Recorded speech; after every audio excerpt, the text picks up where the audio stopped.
Everyone, मैं साक्षी तिवारी आप सबका स्वागत करती हूँ अपने चैनल ग्रेट ऑनलाइन एकेडमी में।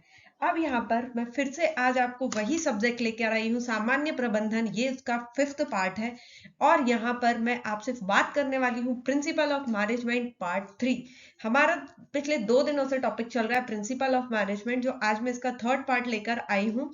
और इसमें आपको मैं एक बहुत अच्छी चीज बताने वाली हूँ कि मैं आपको बहुत शॉर्ट क्वेश्चंस देने वाली हूँ कि कैसे छोटे छोटे से जो क्वेश्चंस हैं जो आपके बन सकते हैं। ओके, मैं ऐसे आपको लिखकर तो नहीं देने वाली, बट जो भी मैं क्वेश्चंस आपको बोलूंगी वो आपको याद रखने हैं। लास्ट में जैसे हमने देखा कि हम मॉडल थ्योरीज कर रहे थे और उसके 2 पार्ट कर चुके थे। अब हम 3rd पार्ट करने वाले हैं, दैट इज क्वांटिटेटिव और मैथमेटिकल अप्रोच। अब ये क्या है? क्वांटिटेटिव और mathematical approach develop during the world war second find the solution to work force issue. मतलब कब हुआ था? जो वर्ल्ड वॉर सेकेंड जब चल रहा था तो वर्क फोर्स के जो प्रॉब्लम्स थे, उनमें जो इश्यूज थे उनको दूर करने के लिए, रिजॉल्व करने के लिए ये वाली थ्योरी आई थी। ओके, और इसमें क्या हुआ? It uses mathematical operation to solve the problem and analyze a mix of feasibilities। तो वही किया इन्होंने, मैथमेटिकल ऑपरेशंस का यूज किया था ताकि वो मैथमेटिकल ऑपरेशन यूज करके आराम से अपना डिसीजन ले पाए।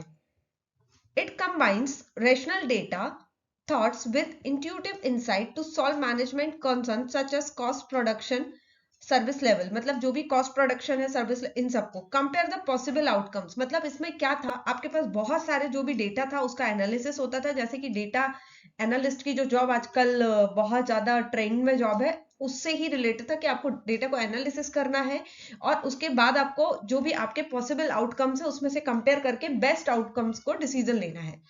अब इस ये कैसे कैसे काम करती है इसमें, जैसे आपका एक, आप इसमें तो नहीं पढ़ोगे, वन ऑफ द सब्जेक्ट होता है ऑपरेशनल मैनेजमेंट होता है। This is very important subject for MBA students.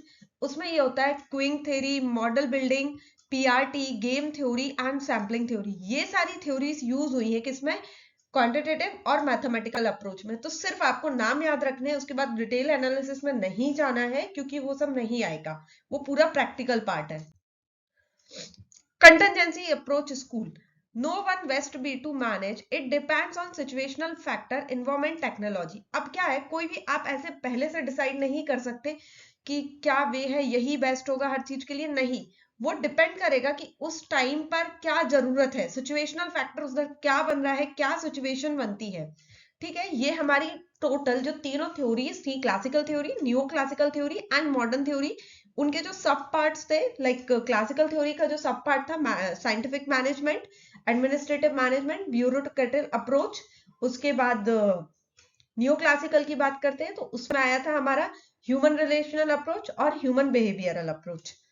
3rd हमने पढ़ा था कौन सा? मॉडर्न। मॉडर्न में हमारा आया था सिस्टमैटिक एंड उसके बाद डिसीजन, देन मैथमेटिकल और quantitative, after that contingency approach. ये चारों अप्रोचेस हमने इसकी पढ़ी, मॉडर्न थ्योरी की। अब मैं आपको यहाँ पर बहुत इंपॉर्टेंट पढ़ाने वाली हूँ, that is contribution of management thinker. जो भी मैनेजमेंट थिंकर रहे हैं उनका कंट्रीब्यूशन क्या है।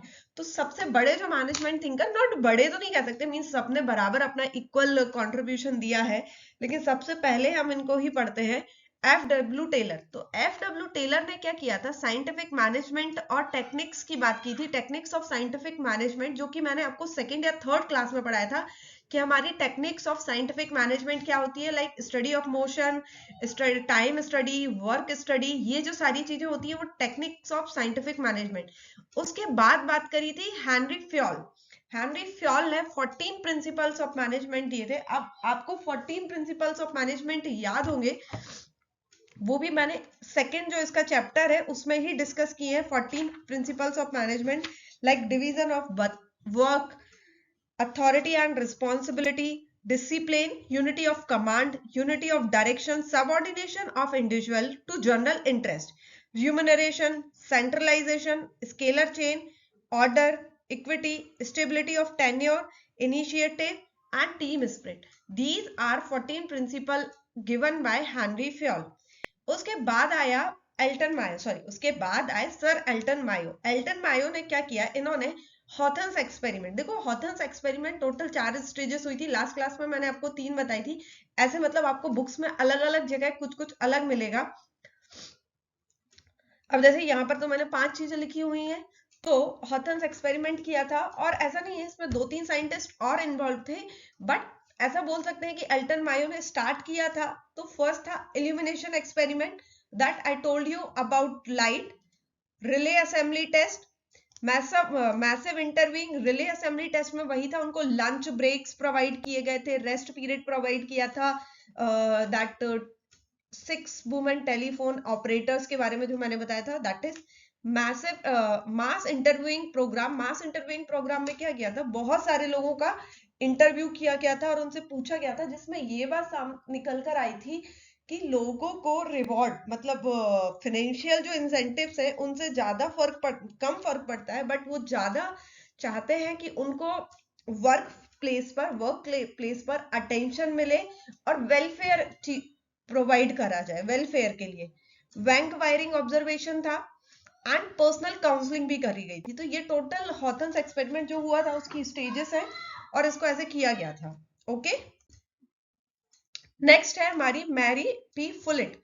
She is very important for exam point of view. इनको क्या कहते हैं, mother of modern management. Like there can be a question, who is mother of modern management और scientific management? Remember, mother, father of scientific management F.W. Taylor है, but mother of scientific management or modern management, if you will have to answer, then it will be Mary P. Fullett. Filled the gap between classical and modern approach. मतलब जो भी इन्होंने क्या try किया, जो हमारी फुलेट madam थी, उन्होंने ट्राई किया जो क्लासिकल थ्योरी थी हमारी मैनेजमेंट की और जो मॉडर्न थ्योरी थी उसमें जो गैप था, उस गैप को फिल करने की कोशिश करी। This is very important definition for exam point of view. Defined management as a art of thinking things done. There can be question in any exam that who defined management as art of things done, और आपको management thinkers के नाम दिए रहेंगे तो आपको ये question बताना होगा. Okay, so Mary P. Fullett, she has given the term और define the term management as a art of things done. मतलब आपको मैनेजमेंट वो है जहां आप काम करवा सकते हैं। अब क्या हुआ, जो मैरी फुलेट थी उन्होंने कुछ प्रिंसिपल्स भी दिए थे, ये बहुत इंपॉर्टेंट प्रिंसिपल है। फर्स्ट था प्रिंसिपल ऑफ डायरेक्ट कॉन्टेक्ट।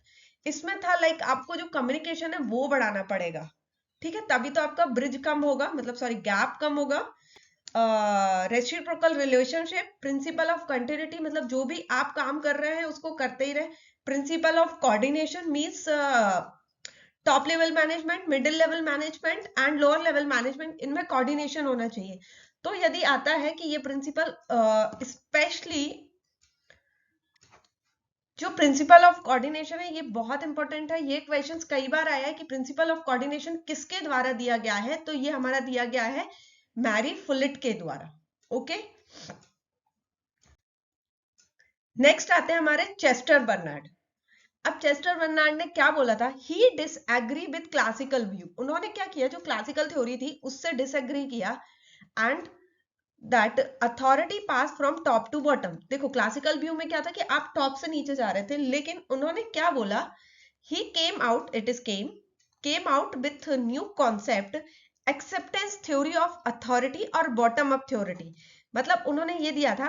अब देखो यहां से बहुत इंपॉर्टेंट क्वेश्चंस बन सकता है, who gave the theory of acceptance of authority और bottom up theory, bottom up authority theory किसने दिया, तो Chester Barnard. I have not written complete name but his name is Chester Bernard.